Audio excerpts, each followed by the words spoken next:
Hello everybody, it's Peter the Rock. It's a Sunday on a fairly miserly, dank day. I'm in Chorleywood, but I'm not in Chorleywood Wood, I'm in Chorleywood's Carpenters Wood. At an unusual point, I suppose, in the northwest part of it.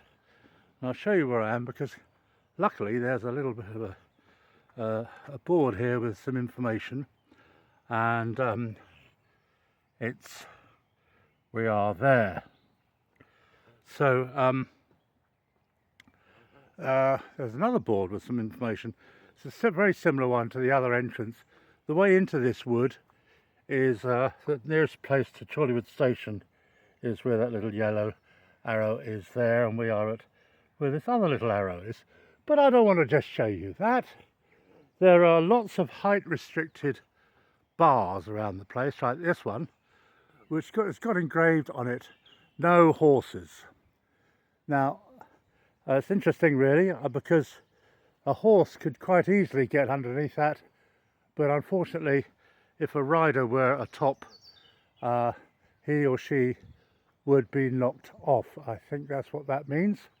It's a rather nice wood. It's almost unoccupied by just about anybody, but there are even more interesting things to see, and that's our animals of an equine nature. And here are some horses, and they're wearing jackets, in fact coats really, and the one on the right there has got a blue jacket, seems to be eating sawdust, which is probably very good for the digestive tract. I just don't know. The purple one is rather traditional horse, nibbling grass, as horses are expected to do. And in fact, we can see 1, 2, 3, 4, 5, 6 horses within about 100 yards or 92.4 meters of where I am. And luckily, they're not coming over to try to get some food off me, because I wouldn't even know whether they are lactose intolerant or anything like that, and I might give them the wrong thing. Someone's left a pret-a-manger bag there. I wonder who that could be. But there's a great stillness about this wood. Whatever the weather, whether it's sunny or a bit dank like today, it's as if it's eternal. I mean, the trees are growing so imperceptibly that of course we can't see the trees growing. And if trees could see, they couldn't be able to see us either, because we'd be shooting around at an incredible speed relative to them. I think, was it H.G. Wells wrote a story once called The Accelerator? I'd have to check that, but anyway, obviously it was dated when H.G. Wells was alive, and I think it was on the promenade, the Leas at Folkestone, that someone had devised a drug which speeded their entire metabolism up about 1,000 times. So where they were walking normally to them, other people couldn't see them, and they thought everybody was as still as a statue. So they would catch people in mid-gulp or mid-wink or mid getting a mouthful of ice cream or whatever. And that's it, that's the entire story. Somehow he spread it out into a plot, as H.G. Wells was prone to do. For those of you into Doctor Who, H.G. Wells did actually appear in a Doctor Who episode, though I don't think it was the real H.G. Wells. I think it was possibly an actor, and I think it was a Tom Baker one. He when he met Wells, he said, "Oh, Herbert George, how good to meet you, Herbert," something like that. Perhaps because H.G. Wells, to his friend, was better known as Herbert, which might well have been his first name. Again, I can't be sure of that. This is a typical Doctor Who wood, really.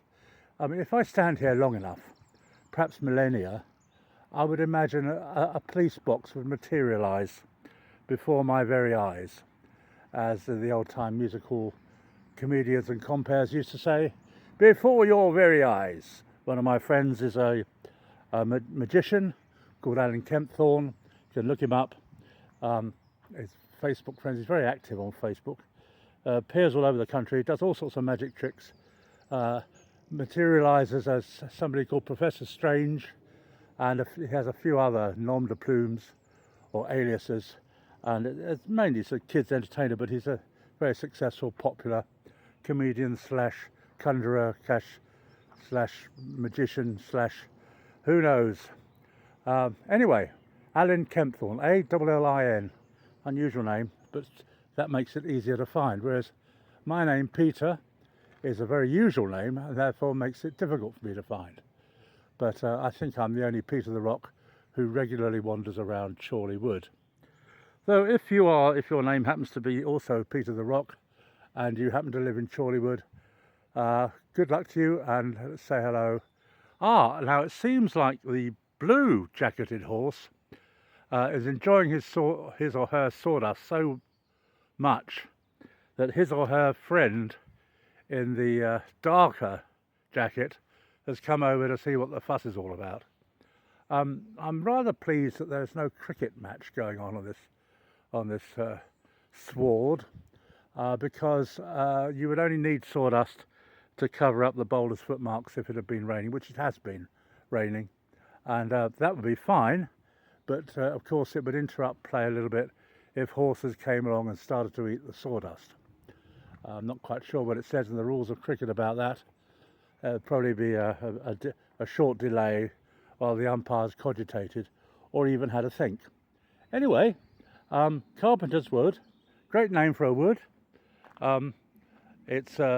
Carpenters often deal with wood, and it's in a place called the Three Rivers District Council. Now I don't know why it's named that. There might well be three rivers somewhere. Certainly not up here, because we're up a considerable height above the railway Metropolitan line, which goes out to Chorleywood, upon which I arrived here today. So the horses unfortunately aren't really doing very much.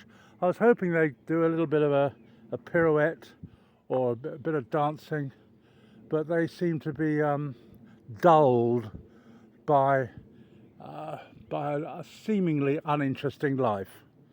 I suppose, it's a highlight if you eat a bit of sawdust and your friend comes over and says hello. That would sort of make your day. So I'm quite glad I'm not a horse. Well, anyway, as I say, it's Peter. It's Sunday. It's a Sunday in March. I hope you like this sort of thing. If you don't, well, it's too late now. We've got to the end of it. And if you haven't subscribed, you probably won't. But why not? You might hear some more interesting facts and musings from Peter the Rock. Thanks a lot for watching. Cheers, like and subscribe. Cheers.